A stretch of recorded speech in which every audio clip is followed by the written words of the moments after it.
Well, Paul, nice to meet you again, and welcome to the Management View, very first one. And I suppose the last time I spoke to you was by phone, of course, on the D&K show, and of course it was a bit doom and gloom last year, but everything's turned out for the best, I suppose, at the end of the season. And I mean, what's in store for Romford fans this season? Same again, I think. As I say, we're hard working, battling team, aren't we? We know obviously the financial side of it's not great, so again, a complete fresh squad this year, bags of youth, and hopefully a lot more positive. And of course, sponsor as well, which is a big bonus. I see the interview with Steve, and that's a great asset for the club as well. Yeah, over the moon, mate. 10 years now without a main sponsor.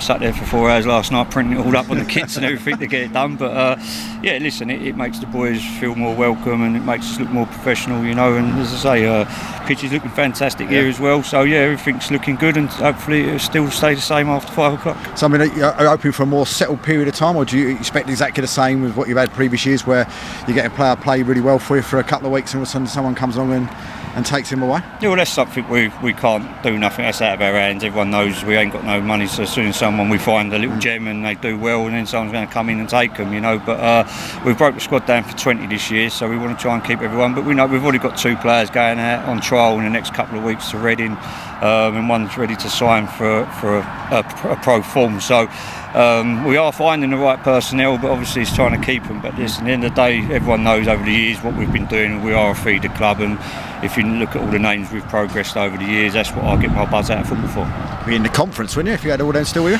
Yeah, you'd like to say we'd be a lot better comfortable than the positions we have been in the last couple of seasons. But again, the prediction things come out. We've been predicted to come bottom again this year, which is a motivation for the players.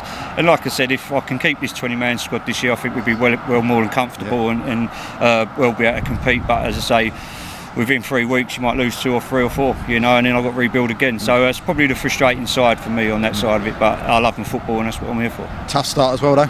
Massively tough, yeah. Canvey and Basel away on Tuesday, FA Cup, and then Averley.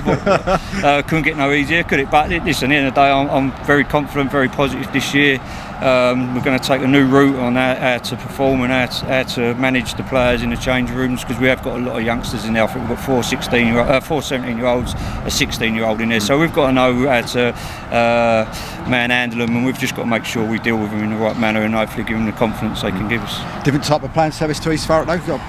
Would it mean a different playing style this year, or the same? Little bit awkward, because obviously we haven't had a pre-season for any years, so we're not used to the width of the pitch and everything. I got the measurements for our training ground, so we worked on the actual width of the pitch and the length. So listen, it all happens, as I say, it's on the day. It don't matter how good a team is on the day. If you turn up, you've got a chance of getting a result. So we've just got, listen, it could take us a little bit of time to get the youngsters gelling, or it might bang straight away. So we know we've just got to be patient, and as I say, the support has always been behind me and behind the players, whether we've been beat heavily or won a game. So I don't think you're going to have a better fan base than what we've got. And as I say, we're here again. I think it's our 11th or 12th season in this league. No money. Listen, we must be doing something right. So who's the players to look out for at the moment then for any Romford fans? I don't want to say nothing, to be quite honest, because we try and keep it low key who we sign, so no one starts phoning them up. But it's just as long as we get the respect from the bigger clubs who want to try and come in for some of our players, and then by all means ring me, and then I'm certainly not going to stop the youngster from moving higher up. I don't like them seeing moving sideways when they know they're getting more minutes with us. So listen, it is what it is, and I say I'm used to it now. 15 years of doing it, so I know what can happen. Yeah, massive thank you, Paul. No worries, mate. I'll speak to you afterwards. Top man. Thank you. Well, of course, manager of Canvey Island, Mark, I suppose I've seen early doors, one of the favourites, and to do the league this year. I mean, your thoughts on that one? Are we?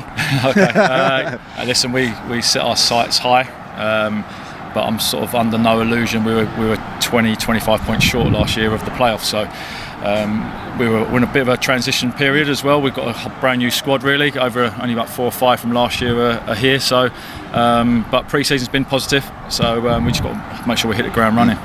And some people might say easy start, but I mean, knowing what they're like, it probably is a tough start, really. I mean, Romford's probably one of the ones you might have wanted to pick out first. Nothing's an easy start. Romford, especially, they're full credit to Paul. He does it on a shoestring, and he always gets a squad together, and they compete. I remember him last year against them. We scored a last-minute winner against them last year, but they caused us loads of problems, and I'm expecting the same today. So it's first day of the season, everyone's buzzing for it. My players are buzzing, and no doubt their players are as well.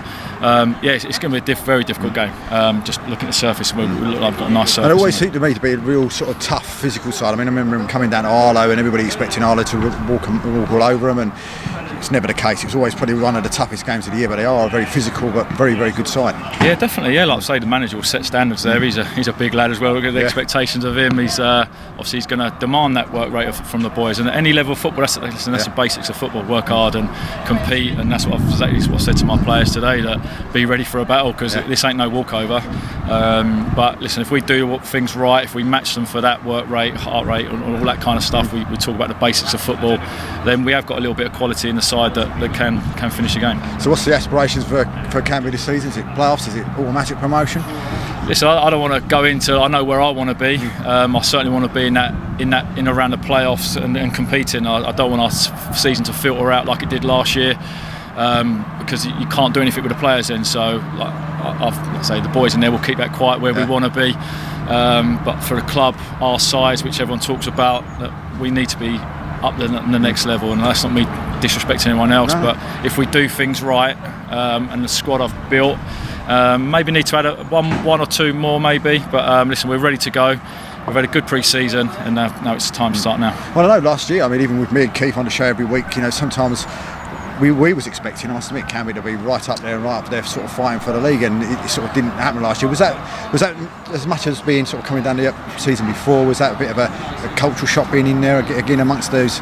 I think so. Obviously, I only come in October, so I took over a side that was sort of like in around it, and then with the new manager coming in, new expectations, and there was quite a quick turnover of players leaving.